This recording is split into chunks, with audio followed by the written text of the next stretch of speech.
This city has no room for hate, and this country cannot have room for hate.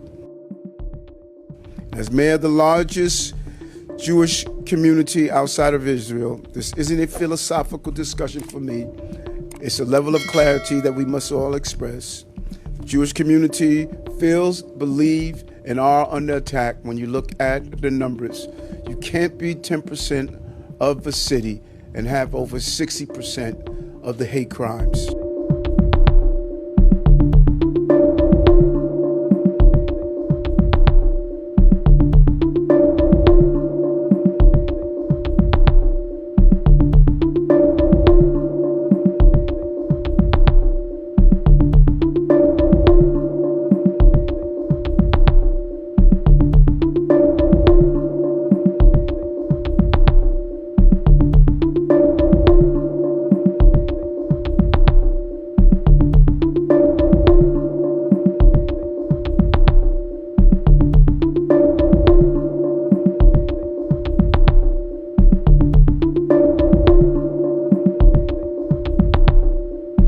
Good afternoon. My name is Fabian Levy, and I'm the Deputy Mayor for Communications for the City of New York. Thank you so much, DM Levy. This city has no room for hate, and this country cannot have room for hate. As mayor of the largest Jewish community outside of Israel, this isn't a philosophical discussion for me. It's a level of clarity that we must all express. The Jewish community feels, believes, and are under attack when you look at the numbers. You can't be 10% of the city and have over 60% of the hate crimes. We will not be silent because we cannot be silent, and watch our brothers and sisters of any group in general, but specifically our Jewish brothers and sisters under attack in our country. We must call this hate wherever we see it, without fear, without determination. And that is how we turn the tide.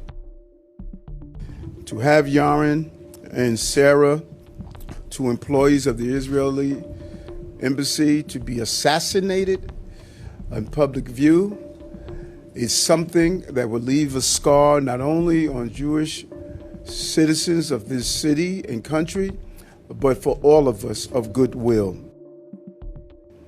Let's call this what it is, a depraved act of terrorism. Thankfully, the NYPD has said that there is no known connection to New York, and the person responsible was not known to us. But in response, the NYPD is surging counterterrorism officers and critical response commands out of an overabundance of caution.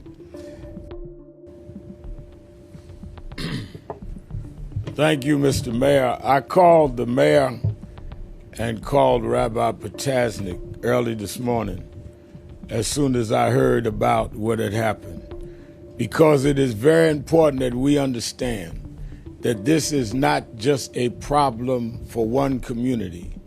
It's a problem for all of us if we don't stand together when any one of us is attacked. We may not agree on politics, but we must agree that we will not let hate and violence take anyone. The fact is, you cannot be a civil rights activist or leader if you're only for your own civil rights. You cannot be a faith leader if you only stand up for people in your own faith. So I would hope that people that see us stand together know we not only stand together for a press conference, we will defend each other's places of worship, education, and each other's right to peaceful protest, whatever we want.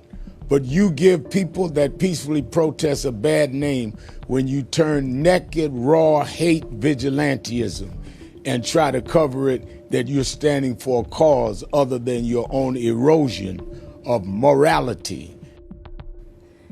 When we are seeing people chanting in the streets of New York, in U.S. campuses, and are calling for intifada, globalizing the intifada, and are chanting and calling for the murder of Jews wherever they are. This is not just a problem of Israel. or the Jewish people. This is a global problem of violent people who are trying to destroy the Western world. Most important thing is we are standing together, and we are going to repeat all the time that we are going to be always united against hate. We say in our tradition that life and death are in the hands of the tongue. And what we have found over the years, that what may start in the mouth or the tongue descends to the heart and ultimately to the hands. We also have Josh Kramer from the AJC. AJC is exactly where the horrendous attack last night happened in Washington, D.C.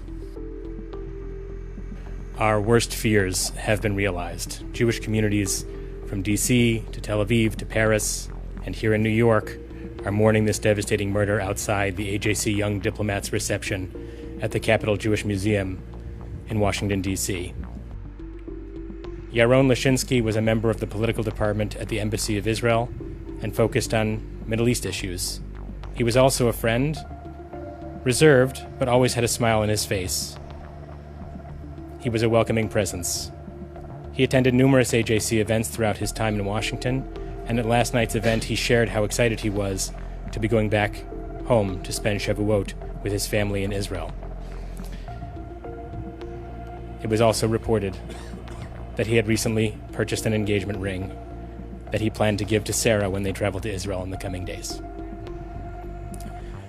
Everyone needs to understand that this is what globalized the Intifada looks like.